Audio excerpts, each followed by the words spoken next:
আসসালামু আলাইকুম, স্বাগতম আপনাদেরকে নতুন একটি ভিডিওতে। এই ভিডিওতে আমরা একটু মডিফিকেশন নিয়ে জানব।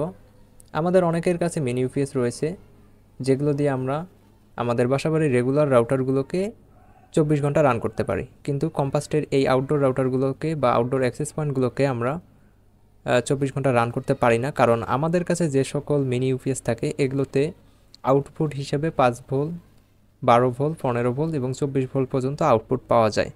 কিন্তু কম্পাস্টের এইসব আউটডোর অ্যাক্সেস পয়েন্টগুলো সাধারণত 48 ভোল্ট সাপোর্ট করে থাকে এবং এটার বক্সে একটি 48 ভোল্টের পিওই অ্যাডাপ্টার দেওয়া থাকে। তার মানে এটাকে রান করতে গেলে আপনাকে মিনিমাম 30 থেকে 48 ভোল্ট দিতে হবে। এখন আমাদের কাছে তো 24 ভোল্টের উপর সোর্স নেই। এক্ষেত্রে আমরা এখানে একটা মডিফাই করব।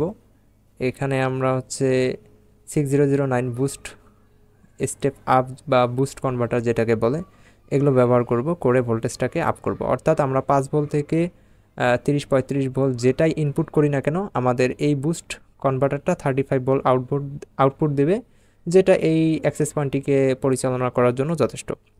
আপনারা চাইলে এইরকম মডিফাই করতে পারেন। এটা দুইভাবে করা যায়, একটা হচ্ছে এক্সটার্নাল মডিফাই, একটা হচ্ছে ইন্টারনাল মডিফাই। আমি মূলত এখানে ইন্টারনাল মডিফাইটা করতেছি। অর্থাৎ এখানে যে ডায়োডটা রয়েছে, ব্রিজ ডায়োড, এখান থেকে পজিটিভ নেগেটিভ নিয়ে আমি বুস্ট কনভার্টারের ইনপুটে দেব এবং সেখান থেকে যে 35 ভোল্টটা আসে এখানে যে ক্যাপাসিটার আইকনটি রয়েছে এখানে দিয়ে দেব।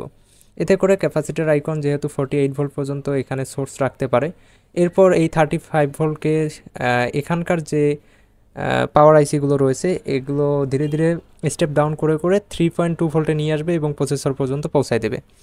অর্থাৎ এই রাউটারগুলো বা আপনার রেগুলার রাউটারগুলো সাধারণত 3.2 ভোল্টেই চলে। তাই এখানে বিষয়টা একটু জটিল, এই বিষয়ে আলোচনা না হয় আরেকদিন করব। আর আপনি যদি এক্সটার্নাল মডিফাই করতে চান তাহলে আপনার ওই যে ছোট্ট যে পিওই কনভার্টারগুলো পাওয়া যায়, একদিকে ল্যান্ড পোর্ট, একদিকে পিওই পোর্ট, আর একদিকে পাওয়ার সোর্স, ওইভাবেও আপনি মডিফাই করতে পারেন। এতে করে আপনাদের জন্য আরও ইজি হবে, বাট একটা আপনাকে কানেক্টর কিনতে হবে আর রাউটারটা খোলার প্রয়োজন হবে না। এতে করে আপনার ওয়ারেন্টি ক্লেম করতে সুবিধা হবে। আমার রেকমেন্ড থাকবে আপনারা এক্সটার্নাল মডিফাইটা করবেন, ইন্টারনালটা না করে। ইন্টারনালটা আপনার তখনই করবেন যদি আপনার ওয়ারেন্টির প্রয়োজন না হয়, বা আপনি যদি দক্ষ হয়ে থাকেন তাহলে ইন্টারনাল মডিফাইটা করতে পারেন, এছাড়া প্রয়োজন নেই।